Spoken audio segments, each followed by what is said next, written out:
ओम नमो भगवते वासुदेवाय। ओम नमो भगवते वासुदेवाय। ओम नमो भगवते वासुदेवाय। मुखं करोति वाचालं पंगुं लंघयते गिरिं यत्कृपा तमहं वन्दे श्रीगुरो दीनतारिणं परमानंद माधवं श्री चैतन्यमीश्वरम्। हरे कृष्णा।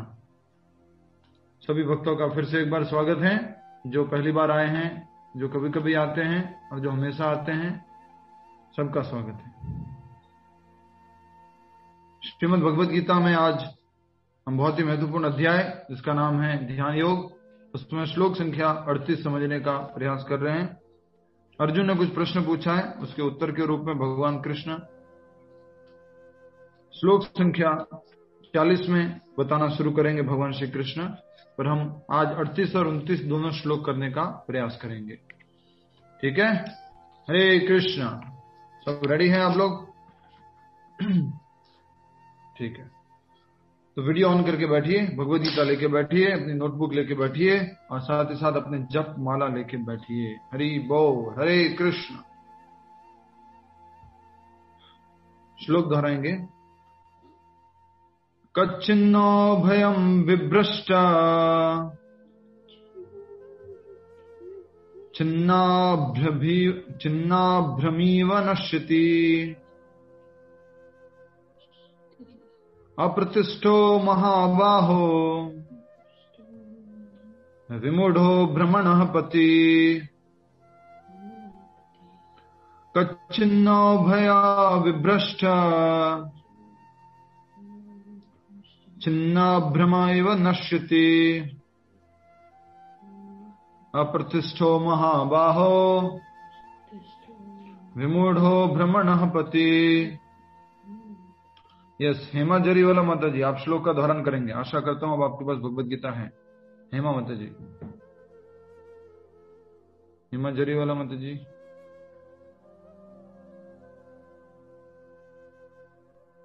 है भगवद गीता आपके पास? माइक अनम्यूट करके बोलिए।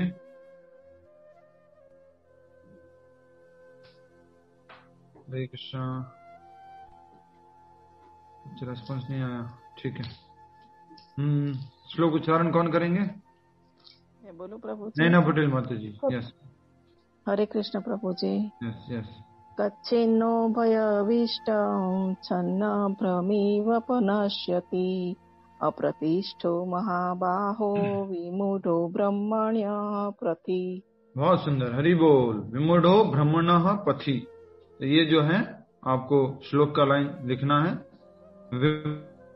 विमूढ़ो ब्रह्मणः पथि, इंपॉर्टेंट शब्द के रूप में। ये पति नहीं है, ये ध्यान रखना, आप कहीं समझने लग जाए पति लिखा है यहाँ पर। पति नहीं है, ये पथि है। पथि मतलब जो रास्ते पे चलने वाला, पथ पे चलने वाला, मार्ग पर चलने वाला। तो अर्जुन का प्रश्न क्या है? विभाजन माता जी, लास्ट श्लोक में अर्जुन ने क्या पूछा था?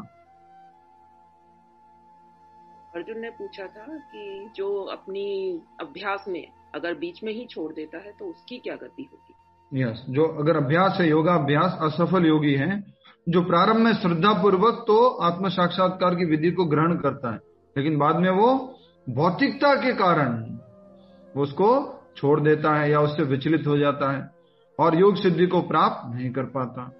फिर हमने एक महत्वपूर्ण बात देखी थी उसके अंतर्गत कि जैसे ही आप भक्ति को स्वीकार करते हो तो माया के खिलाफ क्या छेड़ देते हो आप?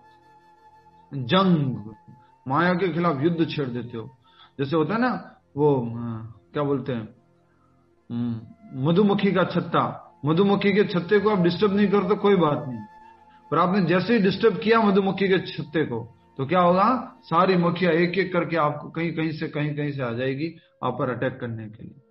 वैसे ही ये माया जो है उसके खिलाफ, या जब भी हम हरे कृष्ण मंत्र जप करना शुरू करते हैं, इस भौतिक जगत से बाहर निकलने का मार्ग हम स्वीकार करते हैं, तो तुरंत माया क्या करती है? आक्रमण करती है। क्या करती है? आक्रमण कैसे करती है माया? सुमन माता जी जयपुर से, माया कैसे आक्रमण करती है? हाँ, वो अब तो हर चीज अपनी ओर मोहित करने लग जाती है, भौतिक इंद्रियों की तरफ, भौतिक पदार्थों की तरफ, दिमाग में वो सारा घूमने लग जाता है। प्रलोभन दे करके माया क्या देती है? प्रलोभन, अलग अलग तरह के प्रलोभन देती है, और उससे फिर हम क्या हो जाते हैं? विचलित हो जाते हैं। तो लिखा हुआ है कि कल हमने समझा था, योग ये विचलन की संभावना पूरी की पूरी बनी रहती है। माया इतनी ताकतवर है कि विचलन की संभावना तो बनी ही रहती है कि विचलित हो सकते हैं। पर जो भगवान श्री कृष्ण के शरणों की वो ग्रहण कर रखा है उन्होंने उसको, तो वो व्यक्ति जो है कभी भी विचलित नहीं होता है। ठीक है, अब विचलित होने के 2-3 हमने कारण देखे थे कल। पहला कारण क्या था? कि वो व्यक्ति सतर्क नहीं है।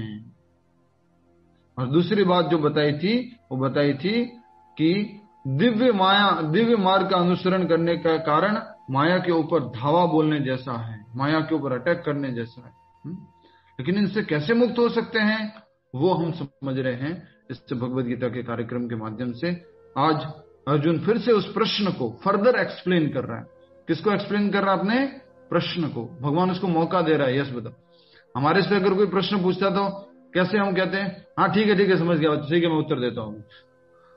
नहीं, भगवान क्या कर रहे हैं? ध्यानपूर्वक सुन रहे हैं, वही प्रश्न पूछ रहे हैं अर्जुन। असफल योगी की क्या गति है? जो भौतिकता के कारण जो है वो गिर चुका है, उसका क्या होगा?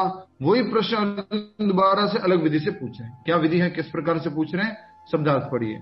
कश्चिन क्या, ना नहीं, उभया दोनों, विभ्रष्टा विचलित, छिन्ना छिन्न भिन्न, अभ्रमा बादल, इव सदृश, नश्यति नष्ट हो जाता है, अप्रतिष्ठा बिना किसी पद के, महाबाहो हे बलिष्ठ भुजाओं वाले कृष्ण, विमूढ़ा मोहग्रस्त, ब्रह्मणः ब्रह्म प्राप्ति के पथी मार्ग में। अनुवाद तथा तात्पर्य श्रील प्रभुपाद द्वारा। श्रील प्रभुपाद की जय। अनुवाद दोहराइए, अनुवाद रिपीट कीजिए, उच्चारण कीजिए। वीडियो ऑन करके बैठिए सभी लोग। एटलीस्ट जो फ्रंट स्क्रीन में दिखते हैं वो तो वीडियो ऑन करके बैठना चाहिए।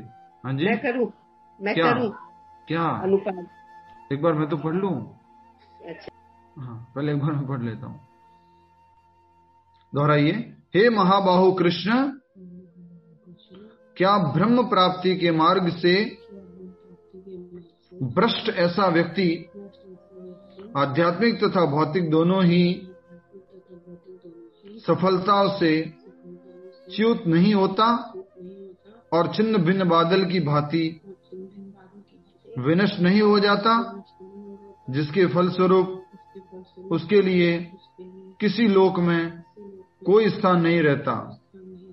बहुत ही सुंदर प्रश्न पूछा है, जैसे कि कल भी हम बताए थे। क्या था? न माया मिली ना राम। माया छोड़ के राम की तरफ निकले, राम भी हाथने लगे और माया भी हाथने लगी। वंदना भारत माता जी ने उसी प्रश्न को पूछा था, उत्तर तो मैंने बता ही दिया था, फिर भी आगे उत्तर भगवान बताएंगे, उसको अच्छे से समझेंगे। सेम प्रश्न अर्जुन ने पूछा है। आज का टाइटल क्या है? आज का टाइटल क्या है? क्या विचलित योगी को भौतिक तथा आध्यात्मिक सफलता दोनों नहीं मिलेगी? क्वेश्चन किया है। हाँ, तो अर्जुन ने प्रश्न पूछा है कि जो विचलित योगी है वो भौतिक और आध्यात्मिक दोनों सफलताओं से च्युत हो जाएगा, उसको दोनों सफलताएं नहीं मिलेगी। ऐसा करके ये प्रश्न अर्जुन ने पूछा। हम सबका भी प्रश्न रहता है कि नहीं रहता इस वाला, ये तरह का। तो अर्जुन को धन्यवाद है। अर्जुन जी आपको धन्यवाद, आपने मेरा प्रश्न पूछ लिया। याद कीजिए कौन सी कहानी थी, वो हमने एग्जाम्पल दे रखा है। भगवान कृष्ण क्या है? माँ। अर्जुन क्या है? बेटी। और हम सब लोग क्या हैं? बहू। सोचिए ये बेटी कितनी बढ़िया बेटी है, हमारे लिए प्रश्न पूछ रही है, सुन रही है। सुनिएगा, देखिए, अरे बोल, वो बहू सुन रही है, ठीक है, और माँ भी सुन रही है। तो बेटी जो है माँ से पूछती है, माँ अगर चाय अच्छी नहीं बनी तो? समझ में आ रहा है? अगर मसाला सही नहीं डाल पाए तो? ऐसा करके प्रश्न पूछ रहे हैं। माँ की एक्सपेक्टेशन तो है कि वो व्यक्ति सफल हो जाएगा, वो जो बहू है वो अच्छे से बनाए, नमक मिर्ची अच्छे से हो, प्रॉपर हो उसमें, माँ की ऐसी आशा तो है। लेकिन अगर नहीं बना पाए तो? वो भी प्रश्न कौन पूछ रहे हैं? ये अर्जुन पूछ रहे हैं, ये बेटी पूछ रही है अपनी मां से, अर्थात कि हम सब के लिए अर्जुन भगवान श्री कृष्ण से पूछ रहे हैं। समझ में आ गया? हरे कृष्ण। सास बहू बेटी अच्छे से समझ में आता है ना, माँ बेटी बहू आराम से, कोई दिक्कत नहीं प्रभु, आने दीजिए। इस तरह के एग्जाम्पल के साथ सब बढ़िया एकदम अच्छे से समझ में आता है। तो अर्जुन ने हमारे लिए प्रश्न पूछा है कि अगर ये लोग करते हुए अष्टांग योग का अभ्यास करते हुए और ये भक्ति का अभ्यास करते हुए गिर गए तो न तो राम मिलेगा, न माया मिलेगी, अर्थात न भौतिक सफलता मिली, न आध्यात्मिक सफलता मिली। तो इस बात को अच्छे से याद रख लीजिए, गांठ बांध लीजिए। गांठ बांध नहीं बांध सकते हैं, बात को गांठ बांधना मतलब क्या है, मन में दृढ़ बना लीजिए उसको। मछली जो है वो बिना पानी के खुश नहीं रह सकती, उसको एक बूंद पानी भी मिलेगा तो बहुत अच्छा है, 2 बूंद पानी मिलेगा और अच्छा है, 3 बूंद पानी मिलेगा और अच्छा है। लेकिन उसको आप बोल दो कि हम तुम्हें मछली, तुम्हें ऑक्सफोर्ड यूनिवर्सिटी में भेजते हैं, या तुम्हें 10 करोड़ के बंगले में ठहराते हैं, या तुम्हें बहुत ही बड़ी होटल में तुम्हें जगह देते हैं, तो उसमें कोई सफलता है क्या? कोई सफलता नहीं। तो हम सब लोग आत्मा हैं, और आत्मा को अगर थोड़ा सा भी उसने प्रयास किया है, कल भी हमने समझा था 2.40, नेहा विक्रमना सोस्ति प्रतिभायो न विद्यते, थोड़ी सी भी अगर भक्ति की है वो ही हमारी सफलता है। उतना तो आगे बढ़ गए, 1 बूंद तो मिली, 2 बूंद तो मिली। आप सोचिए, आप प्रतिदिन क्लास में आते हो, क्या हो रहा है? सोच पा रहे हो क्या हो रहा है? आप यहां से शुरू किए थे, यहां तक जाना है मान लीजिए, तो यहां शुरू किए हैं, प्रतिदिन क्लास में आ रहे हो। बोल सकते हो प्रभु जी डेस्टिनेशन तो अभी भी नहीं मिली है, प्रभु जी डेस्टिनेशन तो अभी भी नहीं मिली है। एवरीडे क्लास में आते हो, बोलते जाते हो, एवरीडे 2 साल हो गए, प्रभु जी डेस्टिनेशन तो अभी भी नहीं मिली है, प्रभु जी डेस्टिनेशन तो अभी भी नहीं मिली है, प्रभु लक्ष्य तो अभी भी नहीं मिला है, क्या मतलब है, छोड़ देता हूं मैं। नहीं डेस्टिनेशन तो अभी भी नहीं ली है, अभी भी नहीं मिली है, अभी भी नहीं मिली है, अभी भी नहीं मिली, अभी भी नहीं मिल गई, वो अभी भी मिली, अभी भी नहीं मिली, अभी भी नहीं मिली। वो क्या था? एक एक स्टेप फॉरवर्ड था, एक एक स्टेप आगे आने का था वो भक्ति में। समझ में आ रहा है आपको? जैसे पत्थर के ऊपर आप 1 बार मारते हैं कुछ नहीं होता, 2 बार मारते कुछ नहीं होता, 3 बार मारते कुछ नहीं होता, पर हो रहा है कुछ न कुछ तो हो रहा है, कि जब लास्ट वाली वो मारते हैं तो पत्थर टूट जाता है। राइट? तो हम कितने सौभाग्यशाली हैं कि हम प्रतिदिन भगवत गीता की क्लास में आ पाते हैं, प्रतिदिन हम सुन पाते हैं, ये हमारा सौभाग्य है। प्रतिदिन टप टप टप टप थोड़ा थोड़ा भी अगर मार रहे हैं पत्थर को, इस जो मन जो है भौतिक रूप से पूरा जो एकदम जकड़ गया है, उसको अगर आप मार रहे हैं तो धीरे धीरे एक न एक दिन आएगा जब पूरी तरह से ये खुल जाएगा। ठीक है? पर मन के केस में क्या है, ऐसा नहीं होना कि एकदम ही पूरा खुलेगा, धीरे धीरे प्रतिदिन ही खुल रहा है। हरे कृष्ण। मेरी आवाज आप सभी भक्तों तक पहुंच पा रही है? कुछ समस्या है? क्लियर है? जी प्रभु। ठीक है, क्लियर। ओके। कल जैसे ऐसा तो नहीं लग रहा मैं थोड़ा कम एंथुजियास्टिक हूँ? कल मोबाइल में ले रहा था थोड़ा, और नेटवर्क, आज भी थोड़ा नेटवर्क प्रॉब्लम है, पर ट्राई कर रहा हूँ। नेक्स्ट, अब हम माता जी से निवेदन करेंगे, रेयांश वर्धन माता जी से, आप पढ़ लीजिए अनुवाद। यस।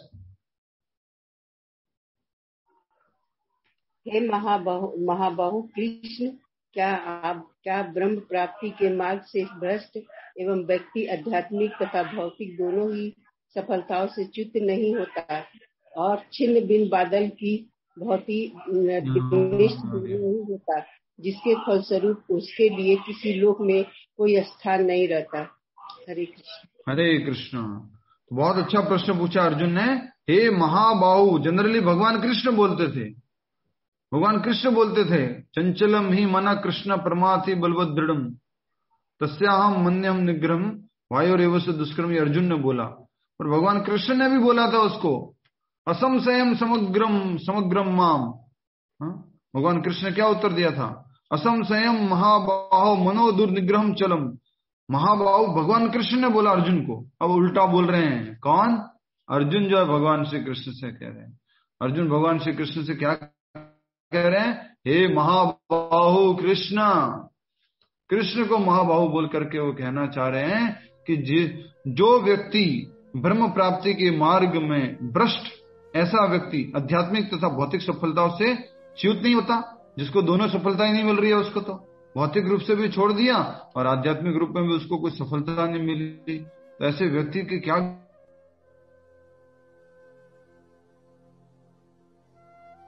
छिन्न भिन्न बादल की जैसे, छिन्न भिन्न बादल लिखा हुआ है, छिन्न अब्रह्म इव नश्यति। छिन्न भिन्न बादल क्या होता है, कौन बता सकता है? छिन्न भिन्न बादल, यहाँ बोला छिन्न भिन्न बादल, ये क्या होता है? छिन्न भिन्न बिखरे हुए, बिखरे हुए बादल, बिखरे हुए। और थोड़े थोड़े होते हैं ना प्रभु जी बादल, वो बादल हवा से इधर उधर हो जाते हैं, नहीं बरसने वाले बादल, नहीं बरसने वाले बादल। ये रंजन वेकरिया माता जी की आवाज स्वाति जी से मिलने लगे, ऐसा लग रहा है। उनको उधर उधर बहा के ले जाती है, बादल बिखर जाते हैं। स्वाति जी हरे कृष्णा, बताइए। हरे कृष्णा प्रभु जी। हाँ जी बताइए। वही बादल प्रभु जी जो बारिश के टाइम पे होते हैं लेकिन फिर बिखर जाते हैं, मतलब बादल आते हैं लेकिन यहाँ तो ऐसा ही होता है प्रभु जी, बादल दिखते हैं फिर बिखर जाते हैं। बहुत अच्छा, अच्छा है। इसको इस तरह से लेंगे, कोई एक बड़ा बादल है, ठीक है, और उस बड़े बादल में से हवा आती है और उस बड़े बादल से वो निकल जाता है, और फिर वो किधर जा रहा है, क्या है, कुछ भी नहीं है। पहले तो उस बड़े बादल के साथ में था, अब वो बिखर चुका है, निकल चुका उस बड़े बादल से, छिन्न भिन्न हो चुका है। अब उसकी क्या गति, उसका क्या होगा? न तो बड़े बादल में रहा, बड़े बादल में था तो कुछ चल रहा था उसका, अब बड़े बादल से भी निकल गया। कई बार मैंने कल भी बताया था, मंदिर में जो भक्त लोग ज्वाइन करते हैं पूर्ण रूप से, उनको बार बार बोला जाता है, अरे तू इतना इजी मत मान इस मार्ग को, बहुत डिफिकल्ट है ये, भक्ति नहीं कर पाएगा तू, छोड़ के आ जाएगा, नहीं हो पाएगा तेरे से, ऐसे करके बहुत बोला जाता है। तो ये वो दूसरे बादल जो है, बड़ा बादल जो है वो ऐसे बोल रहा है छोटे बादल को। तो बादल छिन्न भिन्न होने वाले लिखा है यहाँ पर कि छिन्न भिन्न बादल की भांति विनष्ट हो जाता है। बड़े बादल से वो भिन्न हुआ, अलग हुआ, उसके बाद किधर गया, क्या हुआ, कुछ मालूम नहीं। एटलीस्ट हम सब लोग जो डेली क्लास ज्वाइन करते हैं, छिन्न भिन्न होने से तो बच सकते हैं, थोड़ा बहुत तो हमारी रक्षा हो सकती है छिन्न भिन्न होने से। भारत भूमि में जन्म लिया, थोड़ा बहुत तो नाम लेंगे, अगर हरे कृष्ण में नहीं है, कुछ भी नहीं है, कुछ भी है तो भी हम थोड़ा बहुत तो नाम लेंगे। मान लीजिए ऑस्ट्रेलिया अमेरिका में जन्म हुआ होता और हम भक्ति किए, श्रद्धा पूर्वक शुरू किए और फिर छोड़ दिया होता तो सीधा नॉनवेज, ड्रिंकिंग और ये वो गलत काम में पूरी तरह से लिप्त। प्रभु जी पर वहाँ सब जगह में इस्कॉन का मंदिर है, ऑस्ट्रेलिया में भी है, क्या मैं जाके आई हूँ। बट वहां होने पर भी वहां पर वो भारतीय संस्कृति नहीं है, इस कारण से क्या हो जाता है, तुरंत से वो गलत आदतों में चला जाता है। बहुत अच्छा बताया माता जी ने कि ऑस्ट्रेलिया अमेरिका सब जगह मंदिर है, ये प्रभुपाद जी की विशेष कृपा है, उनकी विशेष अनुकंपा है। कल हम गए थे एमवी टीम में, मथुरा वृंदावन ट्रस्ट जो हमारा मंदिर का प्रभुपाद जी स्थापित करके गए थे, जहाँ गेस्ट हाउसेस भी हैं वृंदावन में, और साथ ही साथ वहां पे बहुत अच्छा कॉन्टिनेंटल रेस्टोरेंट है। अगर आप अपने बच्चों को आकर्षित करना चाहते हैं, उनको कुछ वृंदावन का आकर्षण दिखाना चाहते हैं, भगवान के दर्शन तो बहुत ही आकर्षक है ही है, सुंदर है ही है, कीर्तन भी बहुत अच्छा ही है, बट उनको पिज्जा, बर्गर, चाउमीन और क्या बोलते हैं, ब्रुशेटा और क्या क्या बोलते हैं, बुरिटो, रोटिटो, तो अगर कुछ उनको अच्छा लगता हो तो उनको वहां पर आप लेके आ सकते हैं, वहां पर अच्छा प्रसाद मिलते हैं। मैंने उनका क्यों बोला, तो कल मैं जब वहां गया था तो वहां पर बहुत सारे फॉरेनर्स आए हुए थे, बहुत सारे फॉरेनर्स आए थे। प्रभुपाद जी की कृपा है, सोचो, कंठी माला पहने हुए, तिलक पहने हुए, बहुत अच्छे एकदम, तो भक्तों को एकदम उत्साह होता है, ये फॉरेनर्स भक्ति कर रहे हैं। ये बहुत ही महत्वपूर्ण बात जो है हम बताने जा रहे हैं आगे इस श्लोक के तात्पर्य के माध्यम से, कि फलस्वरूप उसके लिए किसी लोक में कोई स्थान नहीं रहता। अगर कुछ वो कर लेता पुण्य पुण्य तो कोई और स्वर्ग आदि में चला जाता। अब तो पुण्य भी नहीं हुआ और लगता है कि शायद भक्ति भी नहीं की उसने, योग भी पूरा अभ्यास नहीं किया, तो उसका क्या होगा। तो पहले तो मैं आपको डाउट क्लियर कर चुका हूं कि विचलित हो सकता है, भक्ति में सफलता असफलता तो होती ही नहीं है। सफलता तो हर क्षण सफलता ही है, असफलता तो है ही नहीं। विचलित हो सकता है वो कुछ समय के लिए, और जितना भी किया है उसका कभी नाश नहीं होता। नेक्स्ट, तो ये प्रश्न आता है कई बार, और याद आ गया इसलिए बता देता हूं। प्रभुपाद जी से एक बार कोई व्यक्ति पूछता है, स्वामी जी आप बोलते रहते हो कृष्ण भगवान है, कृष्ण कृष्ण कृष्ण कृष्ण हरे कृष्ण कृष्ण कृष्ण हरे हरे, हरे राम राम राम हरे हरे, ये मंत्र का जप करो, और अंत में मालूम पड़ा कि कृष्ण है ही नहीं। क्या मालूम पड़ा? अंत में मालूम पड़ा कि कृष्ण है ही नहीं। तो पूरा जीवन भर हरे कृष्ण किया और अंत में मालूम पड़ा कि कृष्ण है ही नहीं, तो क्या होगा? प्रभुपाद जी बोलते हैं ठीक है, मैं पहले उल्टा करके बताता तुम्हें। पूरी जिंदगी तुमने क्या किया? माया, पैसा, ये वो, घर परिवार, गाड़ी बंगला, ये वो, और अंत में तुम्हें मालूम पड़ता है कि क्या पूछा जा रहा है? कृष्ण याद है? कृष्ण का नाम याद है तुम्हें? कृष्ण को तुम जानते हो? और अगर ये पूछा गया तो तुम्हारा क्या होगा? सोचो तो तुम्हारा क्या होगा। जिंदगी भर तुमने ये गलत काम नहीं किए और अंत में अगर कृष्ण को, पर जो भक्त जिंदगी भर हरे कृष्ण जब किया है, अंत में मान लीजिए कृष्ण नहीं है, उनको नुकसान क्या है? उनको कोई नुकसान है क्या? जिंदगी भर डांस किया, हरि बोल हरे कृष्णा, कीर्तन में जंप किया, यात्रा गया, ट्रिप गया, खूब प्रसाद पाया, हाँ, क्या नुकसान है उसको? कुछ पाप भी लगेगा क्या? नहीं, भक्ति में कुछ नुकसान नहीं, लाभ भी लाभ है।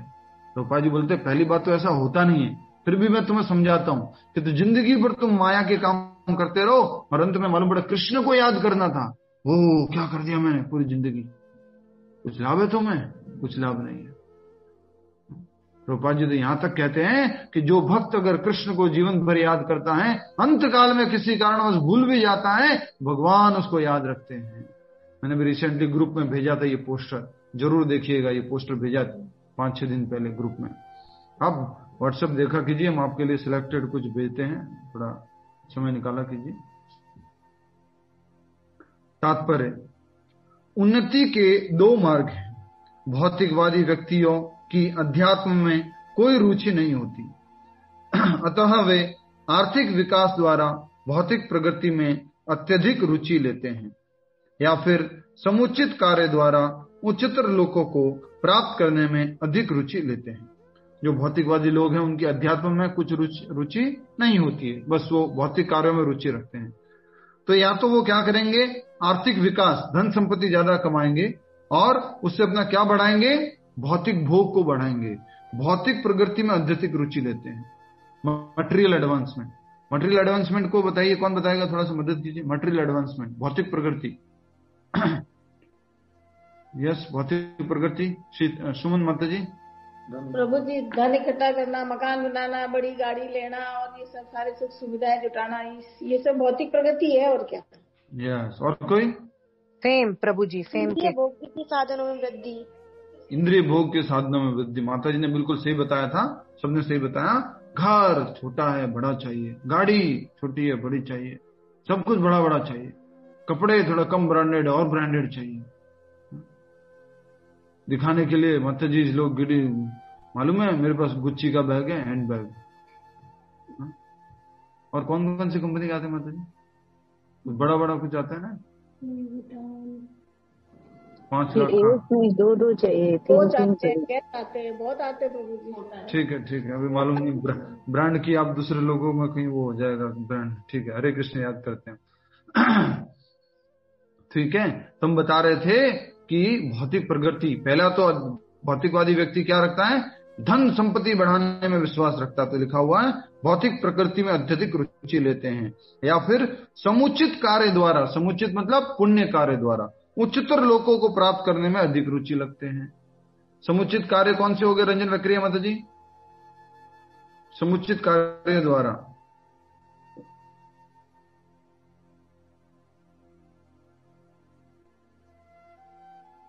हरे कृष्ण प्रभु जी, नहीं पता प्रभु जी। अभी बोला, अभी बोला मैंने, अभी।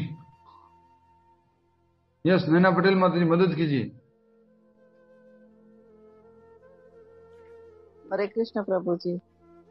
और कोई योग्य कार्य? ऐसे मेरी किताब में तो ऐसा लिखा है कि योग्य कार्य, मतलब मुझे भी समझ में नहीं आया आपने जो बोला, और इसके साथ चांटिंग, कीर्तन, सब कुछ। मैं बताऊं?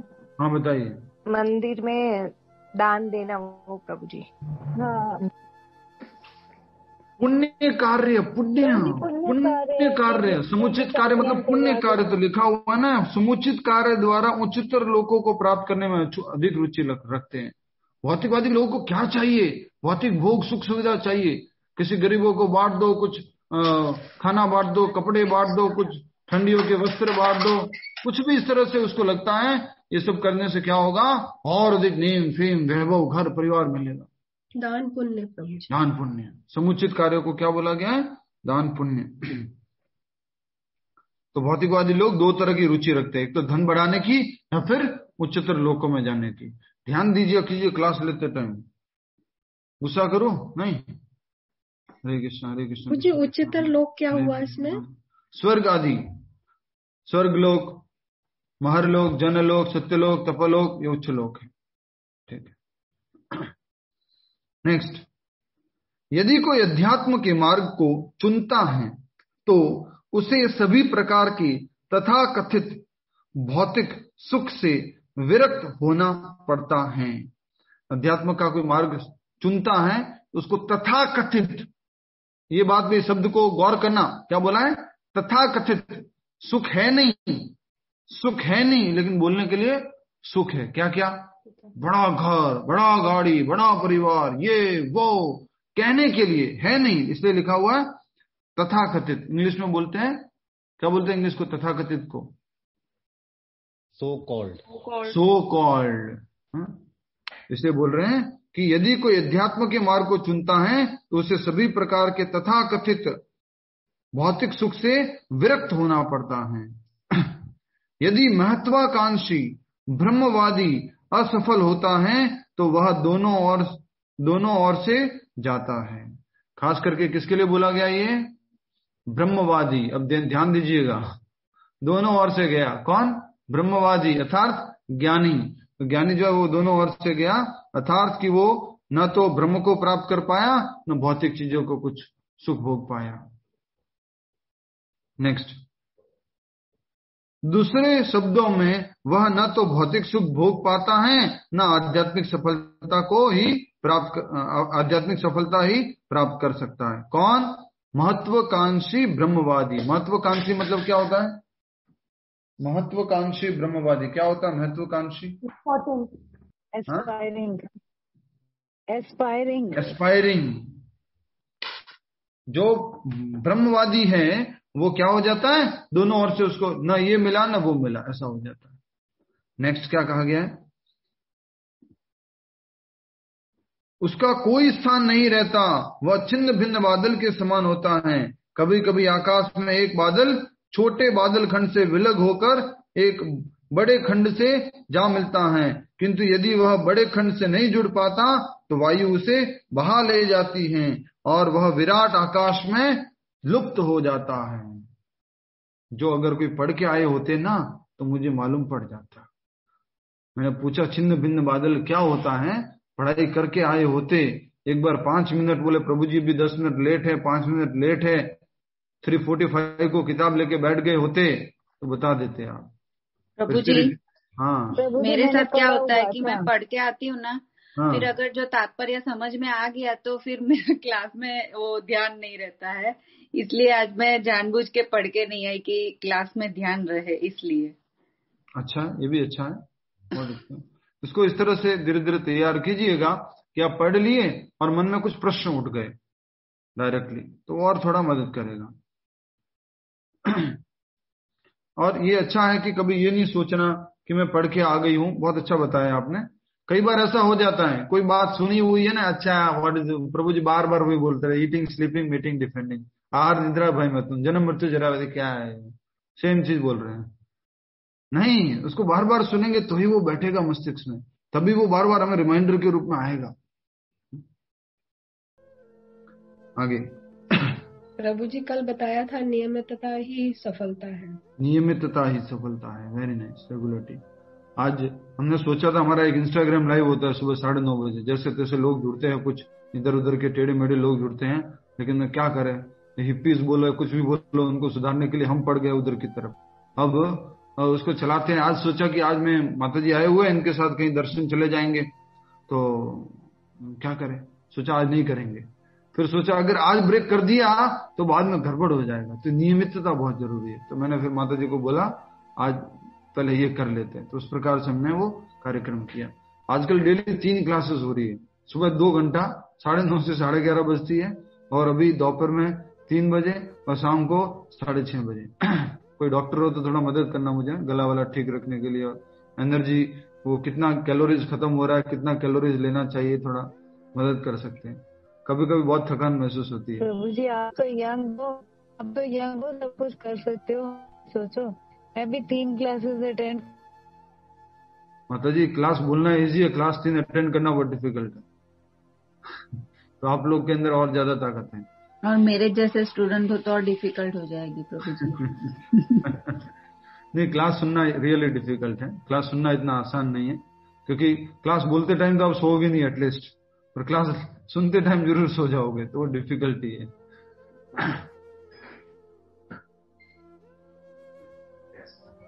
कितने मिनट? ठीक है, 10 मिनट में हो जाए, 10 मिनट। यस, तो क्या कह रहे हैं कि ब्रह्मणः पथि, ब्रह्म साक्षात्कार का मार्ग, ब्रह्मणापति ब्रह्म साक्षात्कार का मार्ग, ब्रह्मणापति का अर्थ बताया है। जो अपने आप को परमेश्वर का अभिन्न अंश जान लेने पर प्राप्त होता है। क्या प्राप्त होता है? आत्म साक्षात्कार, पर ब्रह्म साक्षात्कार। जब हम सबसे पहली स्टेप क्या है उसकी, मैं कौन हूं, मैं भगवान का अंश हूं, मैं भगवान का दास हूं, ये सब जानने के बाद, और यह परमेश्वर ब्रह्म परमात्मा तथा भगवान रूप में प्रकट होते हैं। ये परमेश्वर किस रूप में प्रकट होते हैं? 3 रूप में। बार बार बार बार बार बार यही आता है, परमेश्वर परम श्री कृष्ण भगवान श्री कृष्ण 3 रूपों में प्रकट होते हैं। लीना विज माता जी बताएंगे, क्योंकि वो किसी और से बात कर रहे हैं तो उनको बात करने नहीं देंगे। नहीं प्रभु जी बात नहीं कर रही थी, बताइए। रिपीट कर रही थी, एक ब्रह्म रूप में, एक परमात्मा रूप में, और एक भगवान श्री कृष्ण के रूप में। हरि बोल। भगवान को 3 रूप में साक्षात्कार कर सकते हैं, ब्रह्म, परमात्मा और भगवान। ठीक है।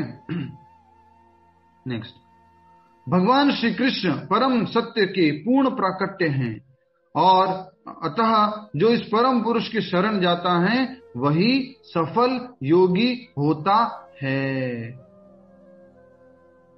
परम पुरुष की शरण चले गए मतलब कि हम सफल योगी हैं, याद रखना। भक्ति योगी के लिए कुछ असफल नामक चीज नहीं होती है कि वह असफल हो गया, कुछ नहीं। पल्लवी जोशी जी, हरे कृष्ण।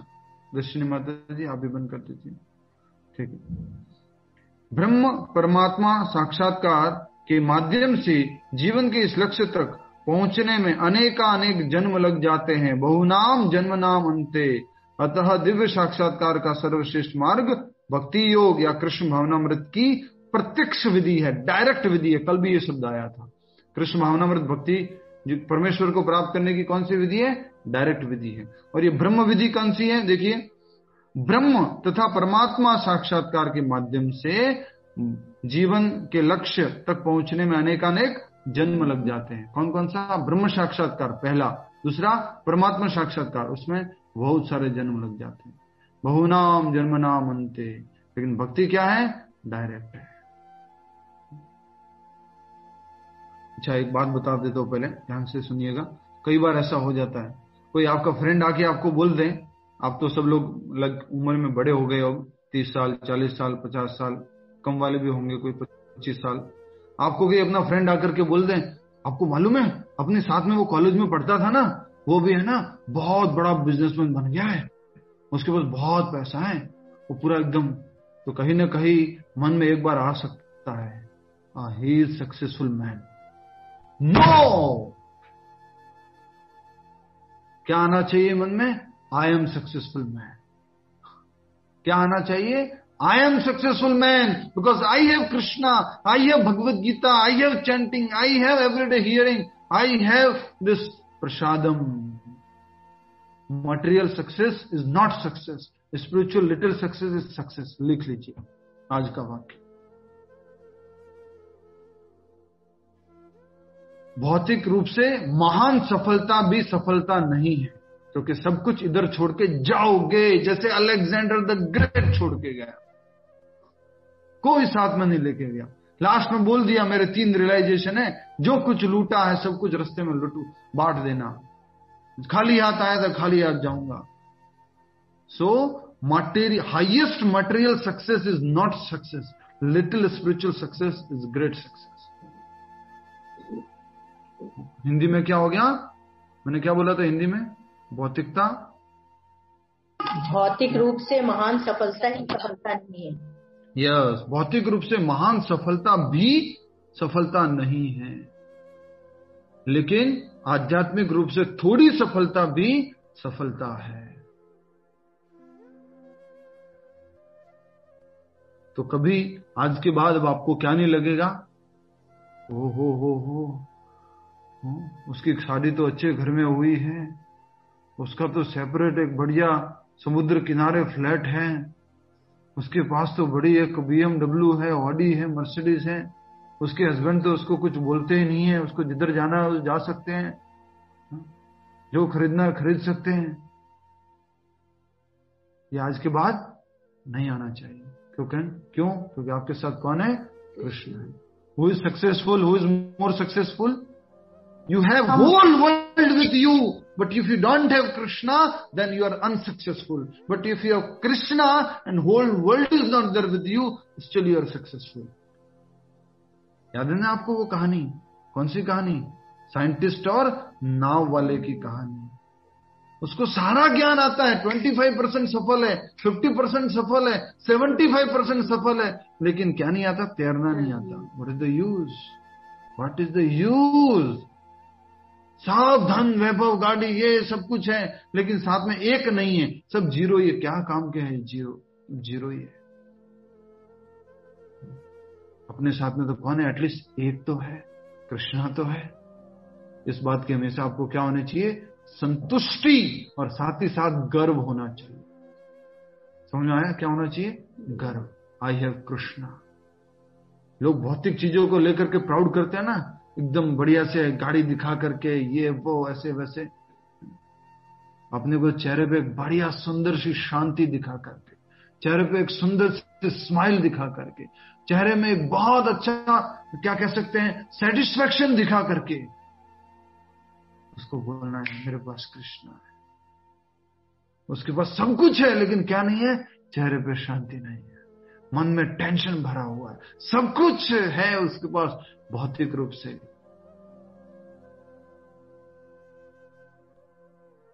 समझ आ रहा है आपको? सब गरीब कौन है? जिसके पास कृष्णा नहीं है। अमीर कौन है? जिसके पास कृष्णा है। प्रभुपाद इसलिए सबको क्या देखते थे? गरीब देखते थे। सबको मदद करने की सोचते थे, सबके ऊपर दया आती थी। समझ में आया आपको? ये बहुत इंपॉर्टेंट टीचिंग है ये।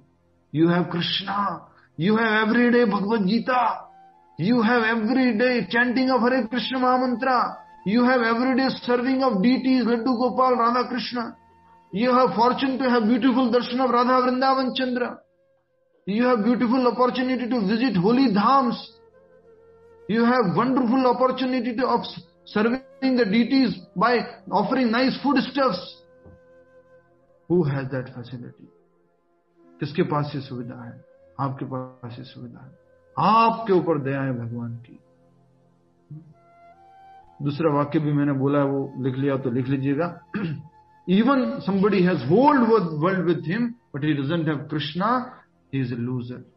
If somebody has nothing in this world, nothing of this world, but if he has Krishna, he is a gainer, he is the highest gainer.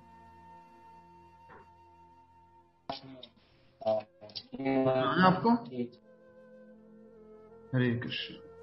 वैसे हम अगला श्लोक भी कर सकते हैं, बट आप कहे तो, नहीं तो हम प्रश्न उत्तर का कार्यक्रम में ज्यादा समय देंगे। चैंटिंग हो चुकी है, अगर आप कहे तो एक और श्लोक करेंगे, जैसा आप कहेंगे। ज्यादा लोगों का मत क्या है? लीजिए प्रभु जी, करा दीजिए प्रभु जी। ठीक है, एक हो गया। दूसरा छोटा ही है प्रभु जी, करा दीजिए। मॉनिटर साहब क्या बोलते हैं? कर लीजिए प्रभु जी। मॉनिटर साहब क्या बोलते हैं? प्रभु जी आप मुझे मॉनिटर के पद से निकाल दो प्लीज। निकाल दो क्यों भैया? फ्री हो जाओगे, रेस्पॉन्सिबिलिटी खत्म हो जाएगी।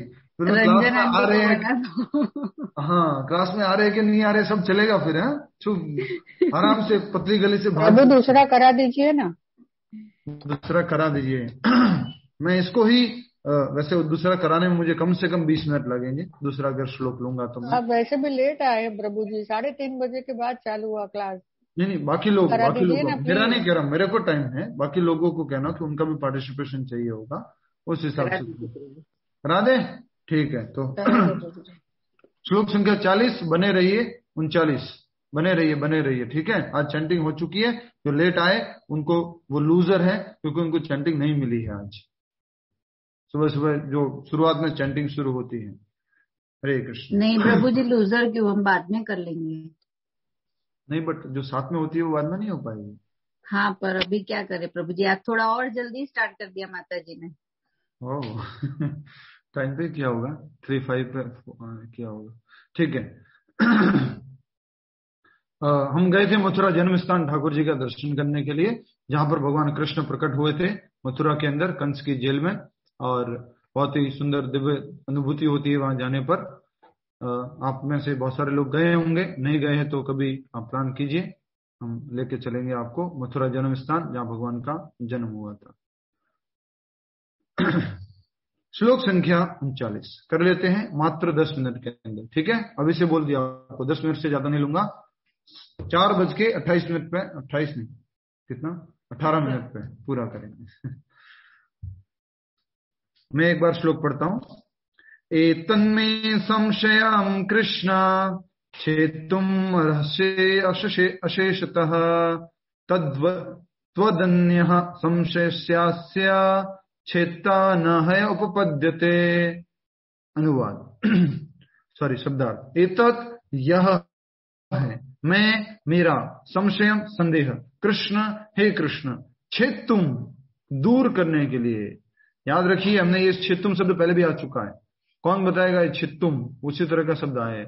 छेत्तुम दूर करने के लिए, अर्हसि आपसे प्रार्थना है, अशेषतः पूर्णतया, त्वत् आपकी अपेक्षा, अन्य दूसरा, संशयस्य संदेह का, अस्य इस, छेत्ता दूर करने वाला, न नहीं, ही निश्चय ही, उपपद्यते पाया जाना संभव है। बहुत सुंदर अर्जुन ने बोला है अपने ही प्रश्न को आगे बढ़ाते हुए कि भगवान मेरे इस संदेह को दूर कर दीजिए, आपके अलावा मुझे नहीं लगता कि संदेह को छेदता कोई कर सकता है, इसको कोई दूर कर सकता है मेरे संदेह को। कौन से संदेह को, कि जो असफल योगी होता है उसकी क्या गति होती है, क्या वो भौतिक और आध्यात्मिक दोनों रूप से वो चूक जाता है, क्या दोनों चीजें नहीं मिलती है उसको। ये भगवान कृष्ण से अर्जुन प्रश्न पूछे। मैं अनुवाद पढ़ता हूं, आप दोहराएंगे। मात्र 10 मिनट का ये अगला कार्यक्रम है। वैसे हम डेली चलते ही है, इतना तो करते ही है, चैंटिंग को इंक्लूड करें तो हम 4:30 तक करते ही हैं, इंक्लूडिंग चैंटिंग। अनुवाद। हे कृष्ण, यही मेरा संदेह है, और मैं आपसे इसे पूर्णतया दूर करने की प्रार्थना कर रहा हूँ। आपके अतिरिक्त अन्य कोई ऐसा नहीं है जो इस संदेह को नष्ट कर सके। भगवान श्री कृष्ण से अर्जुन प्रार्थना कर रहे हैं कि हे कृष्ण, ऐसा कोई नहीं है जो मेरे संदेह को नष्ट कर सके, इस संदेह को दूर कर सकते हैं। संदेह क्या है, कि मैं योगी, सफल योगी जो है, असफल योगी है, उसकी क्या गति होती है। न तो उसको योग में प्राप्ति कुछ होती है, न भोग में कुछ प्राप्ति होती है। मैं समझ में नहीं पा रहा हूं, को अगर बीच में छूट जाता है तो उसका क्या होगा। कृष्णा, आप बताओ मेरे संशय की, और कोई दूर नहीं कर सकता इस संशय को, आप ही दूर कर सकते हो। ऐसा करके अर्जुन ने पूछा है। फिर से अनुवाद पढ़िए मेरे साथ। हे कृष्ण, यह मेरा संदेह है, और मैं आपसे इसे पूर्णतया दूर करने की प्रार्थना कर रहा हूं। आपके अतिरिक्त अन्य कोई ऐसा नहीं है जो इस संदेह को नष्ट कर सके, आपके अलावा कोई नहीं है। Nobody else other than you, ओ कृष्ण। तो आज के बाद आप भगवान श्री कृष्ण से यही प्रार्थना करेंगे, इसी तरह की प्रार्थना करेंगे।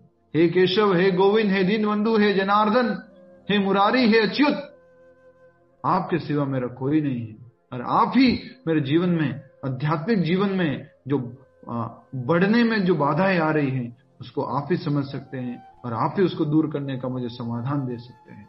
ऐसा करके हमें भगवान से प्रार्थना करनी चाहिए, और कोई नहीं है केशव, और कोई नहीं है। नेक्स्ट। अब हम तात्पर्य की तरफ आगे बढ़ते हैं। प्रश्न समझ में आ गया है। अर्जुन जो है अपने ही प्रश्न को और आगे बढ़ा रहा है कि जो मेरा संदेह ये है कि मैं आपसे इस मेरे संदेह को पूर्णतया दूर करने की प्रार्थना कर रहा हूं। आपके अतिरिक्त अन्य कोई ऐसा नहीं है जो संदेह को नष्ट कर सके। हमारे जैसा लोग क्या बोलेंगे? चैलेंज करता हूं, चैलेंज, मेरा डाउट करेक्ट है। क्या बोलेंगे? मैं जो संदेह कर रहा हूं ना पक्का है, ऐसा ही है। ऐसे नहीं बोलेंगे कि मुझे संदेह है, आप दूर कर दो। ऐसा करना चाहिए कि हमें संदेह दूर कर दो। संदेह कब होता है? जब हमारे में अज्ञानता होती है। ठीक है, आइए आगे बढ़ते हैं। तात्पर्य बहुत सरल ही है, अच्छे से समझिएगा। सरल है, बिल्कुल सरल है। कृष्ण भूत, वर्तमान, भविष्य के जानने वाले हैं। कृष्ण क्या क्या जानते हैं? Past, present and future. जानते हैं कि नहीं जानते कृष्ण? Yes no? कृष्ण जानते हैं। क्यों जानते हैं वो भी बताएंगे आगे श्लोकों में, वो भी आने वाला है। ठीक है। भगवत गीता के प्रारंभ में भगवान ने कहा है कि सारे जीव व्यष्टि रूप से भूतकाल में विद्यमान थे, इस समय विद्यमान हैं और भव बंधन से मुक्त होने पर भी भविष्य में भी व्यष्टि रूप में बने रहेंगे। कहां पर कहा था भगवान कृष्ण ने कि जीव हमेशा व्यष्टि बने रहेंगे? पहले भी थे, आज भी हैं और आगे भी रहेंगे। और क्लास के मॉनिटर से ये प्रश्न है, क्लास के मॉनिटर बताएं। सेकंड अध्याय। कौन सा अध्याय, कौन सा श्लोक है स्वाति जी? व्यष्टि आत्मा 2.7। स्वाति जी। प्रभु जी नहीं, मुझे नहीं याद रहता है प्रभु जी। व्यष्टि आत्मा, इंडिविजुअलिटी। भगवान जैसे ही गीता का श्लोक बोलना शुरू करते हैं 2.12। वंदना भारत माता जी, बिल्कुल सही उत्तर है। बाकी जिन जो उत्तर दिया बिल्कुल सही उत्तर है। 2.12 क्या बोलते भगवान? न त्वेवाहम जातु नाशम न त्वम नेमे जनाधिपाः न चैव न भविष्यामः सर्वे वयमतः परम। ऐसा कभी नहीं हुआ अर्जुन कि हम तुम ना रहे हो, ना आगे कभी ऐसा होगा हम तुम ये सब राजा लोग कभी ना रहेंगे। ऐसा कभी नहीं होने वाला। हम रहेंगे ही रहेंगे। हम आत्मा है, आत्मा शाश्वत है, आत्मा इंडिविजुअल है, व्यष्टि है, कभी उसका अस्तित्व समाप्त नहीं होता। तो यही बात कही जा रही है। भगवत गीता के प्रारंभ में भगवान ने कहा है कि सारे जीव व्यष्टि रूप में भूतकाल में विद्यमान थे, इस समय विद्यमान हैं और भव बंधन से मुक्त होने पर भविष्य में भी व्यष्टि रूप में बने रहेंगे। क्यों बोल सकते हैं भगवान ऐसा? शीतल माता जी, क्यों बोल सकते हैं भगवान ऐसा? क्योंकि भगवान ने बताया है पहले भी कि मेरे आने का अनेक जन्म हो चुके हैं। क्यों बोल सकते हैं भगवान ऐसा? क्योंकि भगवान को सब याद है। क्योंकि हम भगवान के अंश है। नहीं, भगवान के अंश है। परम नियंत्रण। वंदना भारत माता जी, ये क्या उत्तर देते थे आप जल्दबाजी में? थोड़ा सा सोच के उत्तर दिया करो। मैं पूछ रहा हूँ भगवान क्यों कह सकते हैं ऐसा? क्योंकि उनको सब याद है, क्योंकि उनको सब ज्ञान है, मालूम है, प्रेजेंट भी मालूम है और फ्यूचर भी मालूम है। क्योंकि भगवान को मालूम है कि पहले हम थे, हमें भले भी याद नहीं हो, लेकिन भगवान को मालूम है कि हम थे, उस रूप में थे, उस शरीर में थे, उसमें थे। अभी भगवान को मालूम है, आगे का भी भगवान को मालूम। इसलिए अर्जुन को क्या बोला 4वें अध्याय में भगवान कृष्ण ने? अर्जुन, मेरे और तुम्हारे बहुत सारे जन्म हो चुके हैं, मुझे सबका याद है, तुम्हें याद नहीं है। बहुनी में व्यतीतानि जन्मानि तव च अर्जुन तान्य हम वेद सर्वाणि न तुम वेत्थ परंतपा। 4.7 प्रभु जी। यस, गलत उत्तर देने के लिए धन्यवाद। थोड़ा शांति रख के नहीं उत्तर दे सकते? पूछती हूँ प्रभु जी। 4.7 तो माता जी यदा यदा ही धर्म से है ना माता जी? सॉरी, ओके, उसके जस्ट एक पीछे वाला। अच्छा, 4.5 प्रभु जी। उसके 4.5, यस, उसके एक और पीछे वाला 6 नंबर के श्लोक में तो भगवान बताते हैं कि मेरा जो शरीर जो है वो अविनाशी है और हम मैं अपने ओरिजिनल आदि आध्यात्मिक रूप में अवतरित होता हूँ। 4.5 में भगवान बताते हैं मुझे सबका याद है। ठीक है, पास्ट प्रेजेंट। इसी तरह का श्लोक हो गया 2.12, याद रखिएगा आप हमेशा। नेक्स्ट मैं पूरा कर देता हूँ, मैंने बोल रखा है, पहले टाइम पूरा करने दो, 1 मिनट लेट हो जाएगा। हाँ, व्यष्टि रूप में बने रहेंगे। इस प्रकार उन्होंने व्यष्टि जीव के भविष्य विषयक प्रश्न का स्पष्टीकरण कर दिया। किसके भविष्य का? जीव के भविष्य का। अर्जुन ने जैसे बोला था क्या होगा इन सब का, सफलता नहीं मिलेगी। भगवान बोल रहे ऐसा तो नहीं है कि खत्म हो जाएंगे, ये रहेंगे, रहेंगे ही रहेंगे। ठीक है, नेक्स्ट। अब अर्जुन असफल योगियों के भविष्य के विषय में जानना चाहते हैं। उन्होंने व्यष्टि जीव के भविष्य विषय प्रश्न का स्पष्टीकरण कर दिया भगवान ने। यस, और अर्जुन असफल योगियों के भविष्य के विषय में जानना चाहते हैं। तो भगवान क्या जानते हैं?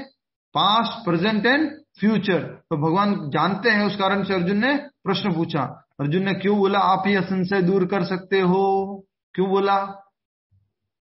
वो जानता है कि क्यों बोला भगवान ने कि आप ही मेरे संशय को दूर कर सकते हो? अर्जुन ने ऐसा क्यों बोला? क्योंकि अर्जुन को मालूम है कि कृष्णा को पास्ट, प्रेजेंट और फ्यूचर मालूम है। इस कारण से अर्जुन ने भगवान कृष्ण को बोला। नेक्स्ट, कोई न तो कृष्ण के समान है न ही उनसे बड़ा, तथा कथित बड़े बड़े ऋषि तथा दार्शनिक जो प्रकृति की कृपा पर निर्भर हैं, निश्चय ही उनकी समता नहीं कर सकते। अतः समस्त संदेह का पूरा पूरा उत्तर पाने के लिए कृष्ण का निर्णय अंतिम तथा पूर्ण है, क्योंकि वे भूत, वर्तमान तथा भविष्य के ज्ञाता हैं, किंतु उन्हें कोई भी नहीं जानता। कृष्ण तथा कृष्ण भावना भावित व्यक्ति ही जान सकते हैं कि कौन क्या है। ठीक है, समझ में आया? लास्ट वाली लाइन है, नहीं आई तो पूछ लीजिए। यस, प्रश्न उत्तर पूछ सकते हो, नहीं तो मैं लास्ट वाली लाइन दोबारा से बोल सकता हूँ। और